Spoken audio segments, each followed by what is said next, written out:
ઊભા થશે. તમારે કોઈ પણ એક પક્ષીનું નામ બોલવાનું છે. પક્ષીનું નામ બોલો. ચલો, વેરી ગુડ. ચકલી શું કહેવાય? પક્ષી છે. સરસ. ચલો બેસી જાઓ. ચલો હવે આગળ બોટલ પાર્સલ કરો.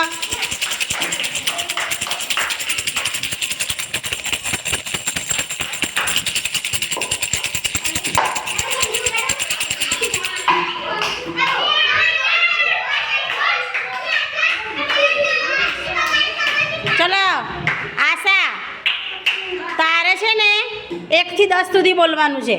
એકની લાઈન. એકડ એક બગડ બે બોલો. ચલો સરસ. એકડ એક.